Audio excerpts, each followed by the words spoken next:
को प्रणाम। राम राम।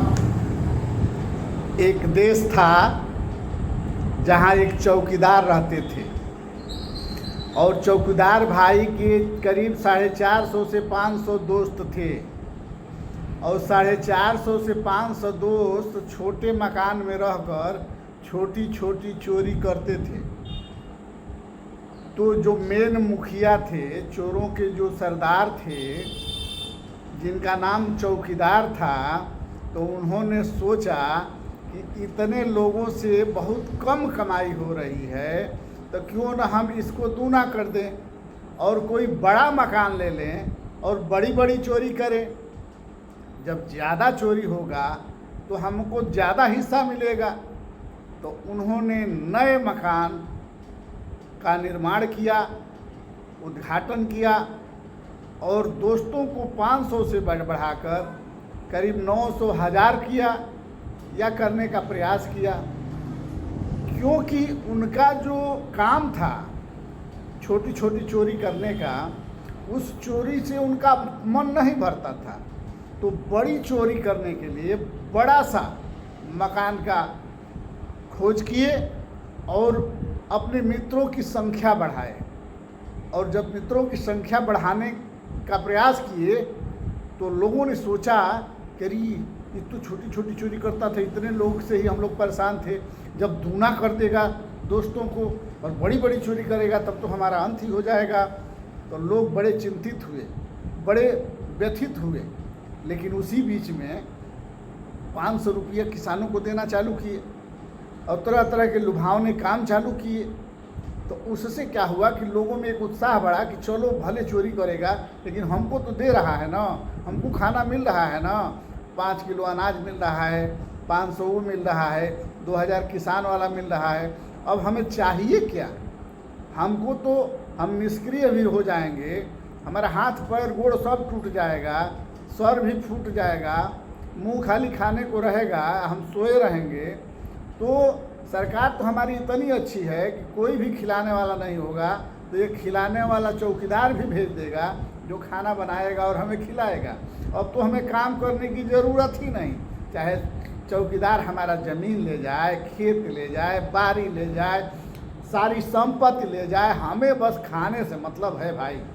हमको वो किसी तरह खिलाता रहे, हमें करने की कोई ज़रूरत नहीं है।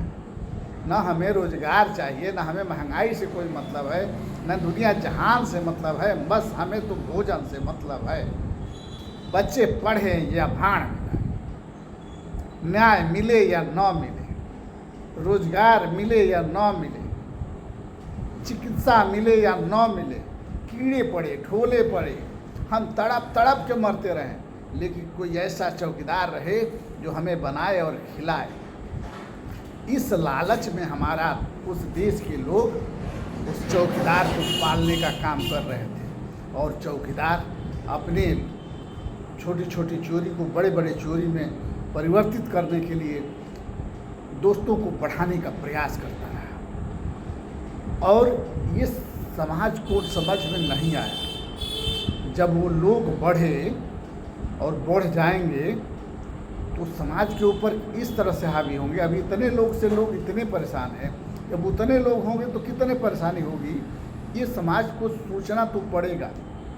अगर समाज नहीं सोचता है तो हम 80,000 लोग, 80 करोड़ लोग 5 किलो अनाज पर आश्रित हैं, किसान हमारे 2000 रुपये पर आश्रित हैं। अब आप ही लोग बताइए कि अगर इन लोगों की संख्या बढ़ जाएगी तो फिर जो पैसा इन लोगों के खर्चे में लगेगा, जो व्यवस्थाएं इनको देनी पड़ेगी, वो कहीं ना कहीं हमें देना पड़ेगा। तो हम तो काम करेंगे नहीं, तो टैक्स देंगे नहीं, तो हमारा ज़मीन खेत बाड़ी घर द्वार ही उनके काम आएगा, क्योंकि सुविधा तो उनको हमसे अधिक चाहिए।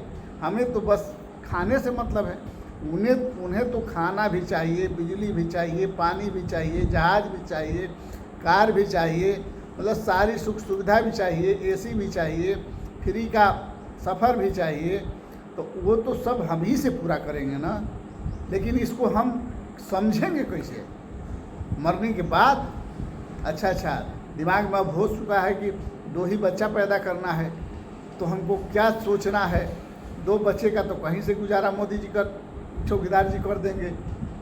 तो 2 बच्चे का चौकीदार जी अगर कर देंगे, कहीं 2 बच्चे नहीं हुए तो हमारा क्या होगा? तो हम तो खाते खाते मर जाएंगे। कुछ भी हो उससे क्या मतलब अपने आप को निष्क्रिय बनाता समाज, समाज को निष्क्रिय बनाता चौकीदार। ये साबित कर दिया है समाज के लोगों ने कि हमारा राजा सबसे उत्तम, हमारा चौकीदार सबसे उत्तम, वो जो भी कहता है सब उत्तम। लेकिन इसके साथ एक लेखी जरूर पड़ जाता है। जब महाभारत में झूठ चरम पर बढ़ने लगा, अत्याचार चरम पर बढ़ने लगा, दुराचार चरम पर बढ़ने लगा, तो चीरहरण हुआ। इस चौकीदार के समय में नशा का बड़ी तेजी से चलन चल रहा है। और उस चौकीदार जो धृतराष्ट्र थे, उनके समय में बड़ी तेजी से जुआ चल रहा था। तो जुआ के चलते द्रौपदी का चीरहरण हुआ, और यहाँ नशा के चलते हमारे बहनों का चीरहरण हो रहा है।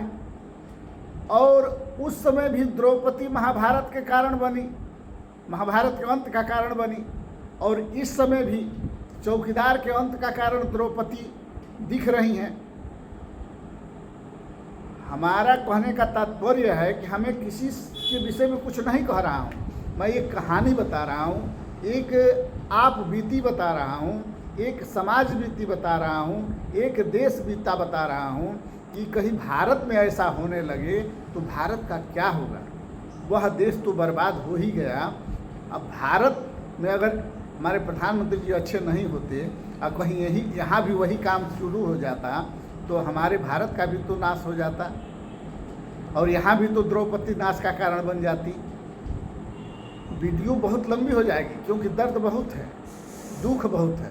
क्योंकि हमारे समाज के लोग अदालत में, कचहरी में, तहसील में, रजिस्ट्रार ऑफिस में, थाने में इस तरह से भटक रहे हैं, इस तरह से दर दर की ठोकर खा रहे हैं। कॉलेज स्कूल की दशा दयनीय है, चिकित्सा समय से मिल नहीं रहा है, समाज तड़प तड़प कर मर रहा है।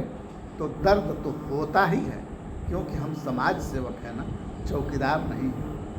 और वो भी समाज सेवक हैं क्योंकि उन गरीबों के बीच के हैं।